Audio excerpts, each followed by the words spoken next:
Hi, everyone. Two books this week. Yeah, and yes, I know the reason why I picked up Spawn is out, and we will be reviewing that when I'm done with it. I hope you all enjoyed the little guest last week. I enjoyed making it. So, there's that. I'm not done with the sequel to Axiom's End or any of the other traditional media books.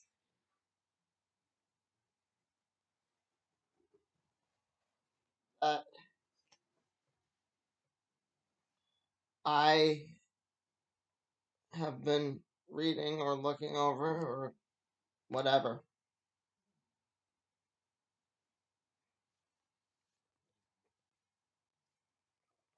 Or listening to. There you go. Yeah. Anyway, let's start with this one.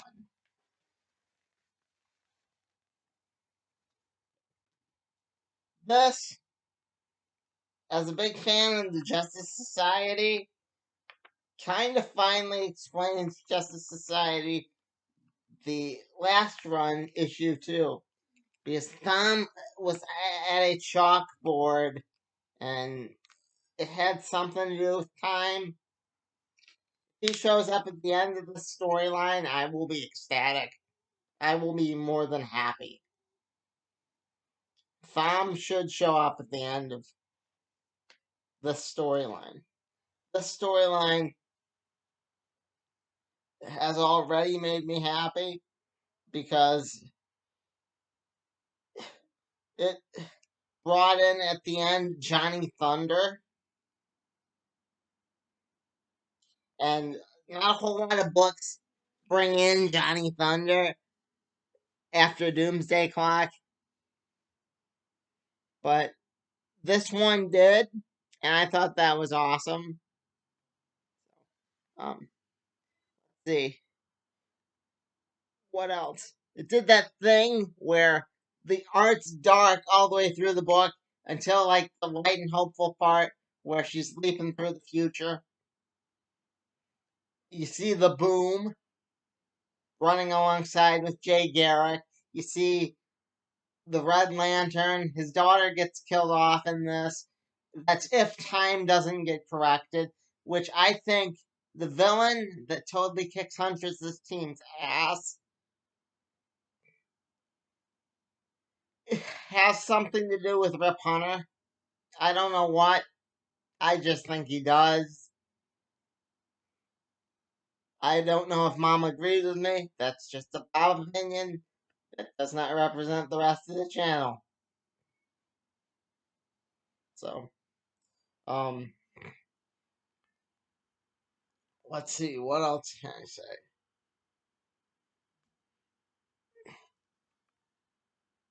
What I really would have added to the book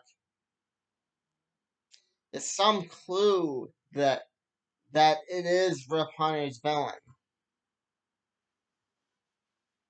Because I know people don't agree with me that it is Bart Allen or a young Booster Gold in the shadowy Legionnaire in the first one of these. This is a sequel to the new Golden Age. It's part of that storyline. But you can read it on your own. It really is a good book. It doesn't take away anything if you read. Oh, by the way, I I picked up the new Golden Age. You can be like that, you know. You don't have to just, you know, pick up this or pick up the Golden Age. Um,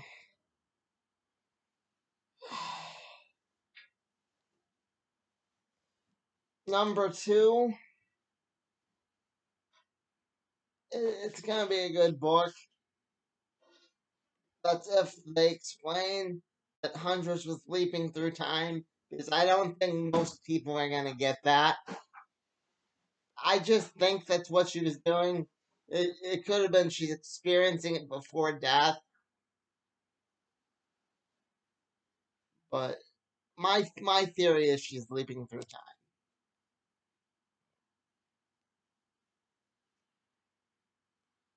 Good start to a series. Yeah,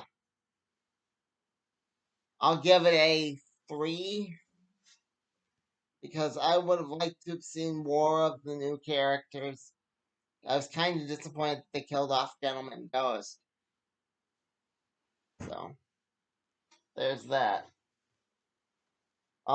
This is Spawn Gunslinger number 13. Wait, 12. Son of a bitch. Anyway, I don't I don't know why I'm missing certain issues, but that's just a testament to how far this series has slipped. And they probably won't tie this into the Batman book that I picked up all the spawns for, just to understand where it fits in. Reading this over, doesn't look like they're gonna fit it in with the Batman feet or Batman meets Spawn. Either one. Which is disappointing because Gunslinger, despite its dip in quality, is still a better book than regular Spawn.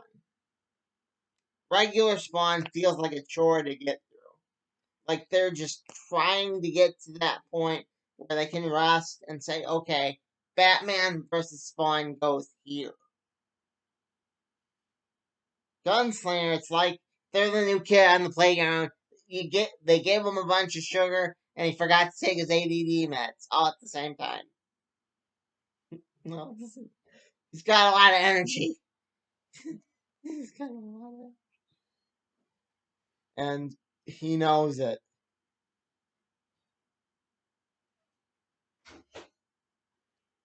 So yeah, and yeah, the kid's intelligent too. So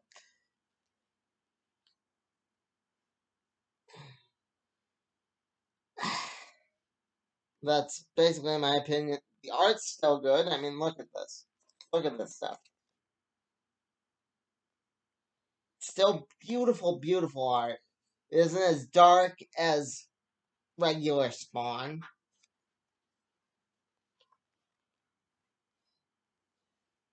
Despite the fact that I'm missing an issue, I am still a fan of this series.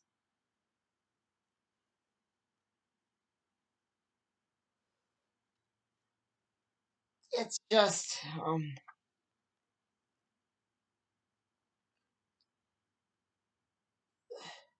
the issue I'm missing could fill me in on a few of those gaps. What the gunslinger character has been doing. Well, everybody's back is turned and they're reading crossover or the Justice Society book or regular Spawn. Yeah, it's just a shame. I'll give that a 3 as well. The art definitely kept my attention. That gets a star. The reason it doesn't get a 4 is because I feel they you should be able to understand the first year, just like I was with Spawn. I was able to pick up the first 7 issues, including the one with Dave Sim. I think it's 7 or 8. But I was able to pick that up and get the same energy I got from this. But I was able to understand why he's killing the villain. You know, okay, it's all been a dream. You know, simple ass like that. This will be going in the Spawn playlist, which will be leading up to Spawn Batman, which more of you need to be picking up. At, at my local comic book store, I don't know if it's people aren't putting it on y'all's boxes or what, but there were a lot of leftover copies of Spawn v or Spawn meets Batman, and they've known about it for a long time. So I don't know if the gunslinger will even feature in it, which it would be a shame if there was no reference. It's an event, I think. Again, I'm not sure.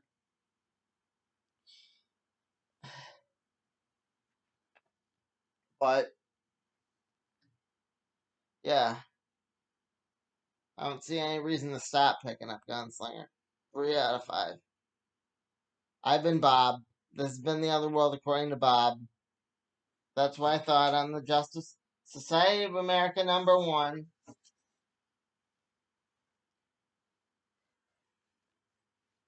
And Gunslinger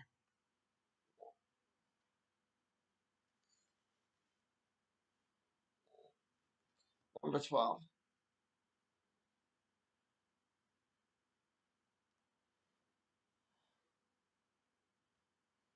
Yeah,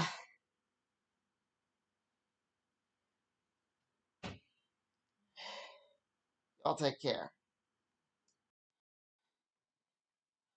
Okay, come on. Um, if take 2. This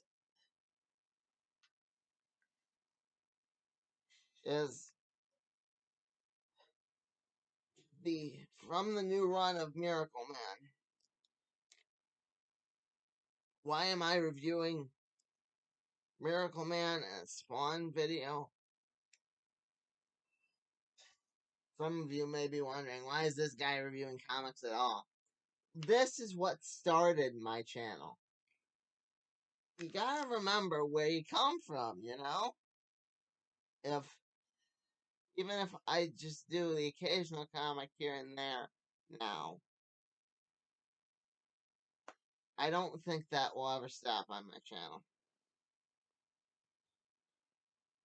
I just got done with the Quantum Leap video where I just did meh. Okay.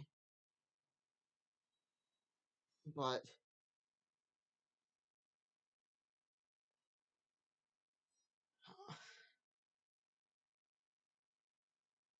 if you liked it, comment below and tell me.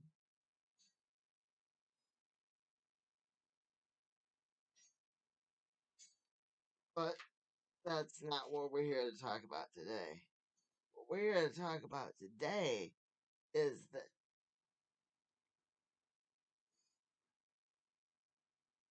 fact that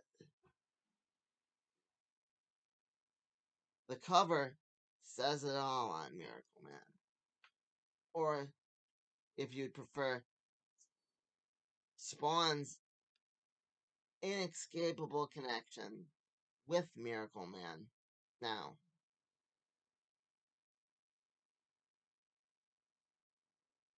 I'm not gonna go into why McFarlane and why Miracle Man, why it's so inescapable. But what I will tell you is that there's a character in this book that looks exactly like Alan Moore. And they do give you a brief little history at the end here in this book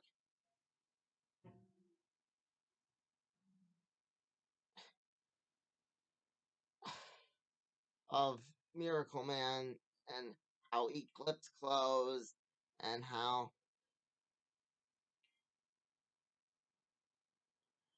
it was the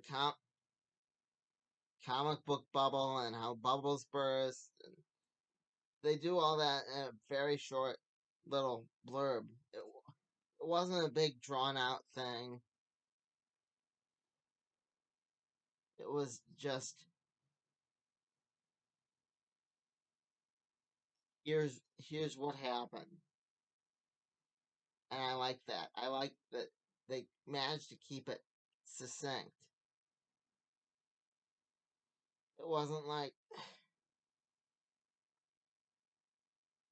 half of the book. This, though, I feel the cover says it all. Either Miracle Man's losing his mind and becoming more like Johnny, or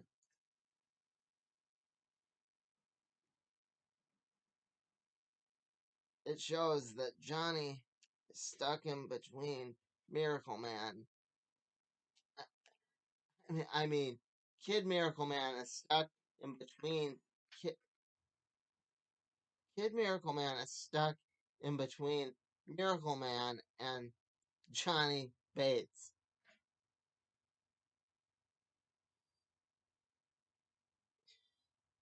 And he's stuck there and he can't escape. He's fighting for his own existence. Is Johnny Bates like invades his dream and he's like stuck he crashes. He's not stuck. He crashes to this mountain, the Himalayas, and these people find him. And he might have killed someone at the very end here. It shows him rip out a heart, and it's like, yeah. They go to the Alan Moore stand-in's cave, which is funny because Alan Moore himself, in real life, the rumor is, lived in a cave. I don't know if that's true or not. If you know, leave in the comments. But um, I guess the rumor is that Alan lives in a cave. I'd like to think it's a nice cave like this guy, where he has a house, but he also. And this guy's one of the first superhumans. He hasn't been forgotten by Miracle Man. As much as he thinks he hasn't. You know? So when these people find Kid Miracle Man, he,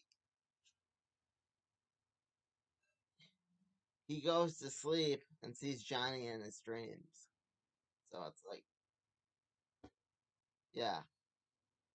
It leads up to a good next issue and it doesn't have any missing parts, which is generally a good thing.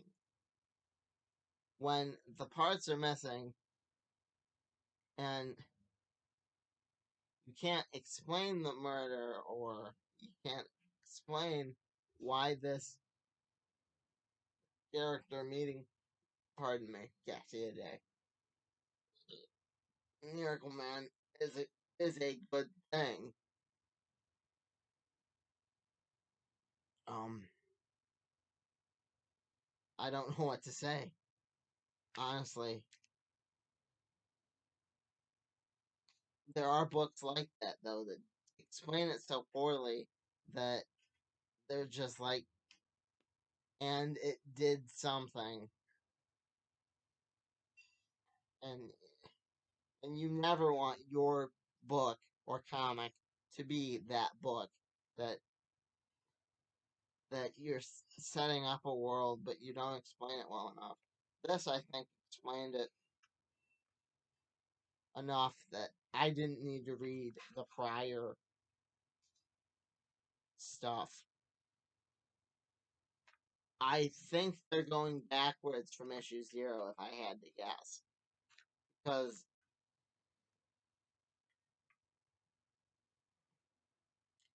it it's leading I think it's leading up to like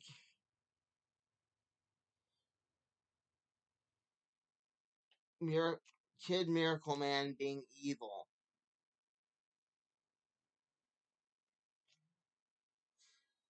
and Miracle Man having to stop him. Hopefully they don't do what Spawn does and just throw a bunch of stuff at the wall and see what sticks. 3 books.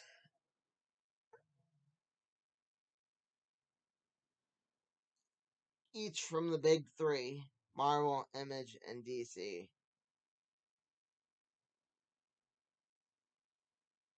And this I will give same thing I gave to that Quantum Leap episode I just reviewed.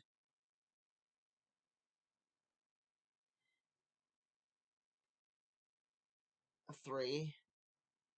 I wish I could give it a 4, but um, I really had trouble explaining to you just now why the Alan Moore stand-in character was even important.